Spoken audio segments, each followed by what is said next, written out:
শুল্ক নীতিতে এখন পর্যন্ত মার্কিন প্রেসিডেন্ট ডোনাল্ড ট্রাম্পকে সফল বলা যায়। শুল্কের ভয় দেখিয়ে বেশ কিছু দেশকে চুক্তিতে আসতে বাধ্য করতে পেরেছেন তিনি। এতে অংশীদার দেশগুলোর সঙ্গে বাণিজ্য ঘাটতি কমবে যুক্তরাষ্ট্রের। তবে সবচেয়ে বড় বাণিজ্যিক অংশীদার ইউরোপীয় ইউনিয়ন ও চীনের সঙ্গে এখনও সমঝোতায় আসতে পারেনি ট্রাম্প প্রশাসন। আর এটা না হলে বিশ্লেষকদের আশঙ্কা বাণিজ্য যুদ্ধের ক্ষতির মুখে পড়তে পারে মার্কিন অর্থনীতিও।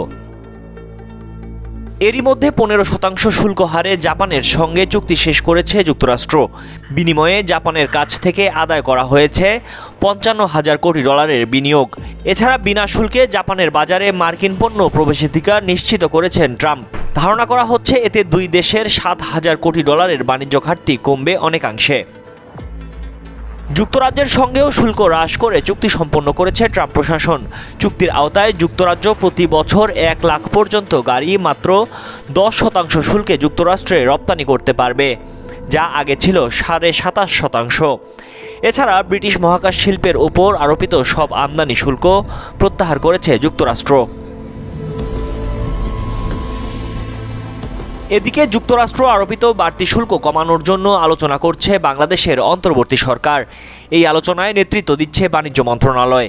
আপাতদৃষ্টিতে বিষয়টি বাণিজ্যিক হলেও শুল্ক আলোচনার আড়ালে যুক্তরাষ্ট্র তার ভূ রাজনৈতিক উদ্দেশ্য সাধন করতে চাইছে, এমনটাও বলছেন বিশ্লেষকরা।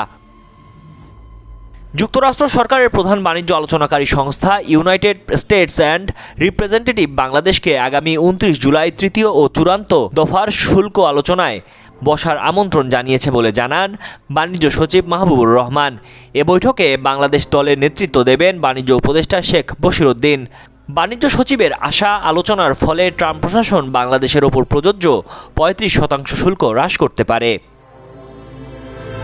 যুক্তরাষ্ট্র ইতোমধ্যে জাপানের জন্য 15%, ইন্দোনেশিয়ার জন্য 19%, ভিয়েতনামের জন্য 20% এবং ফিলিপাইনের জন্য 19% শুল্ক নির্ধারণ করেছে।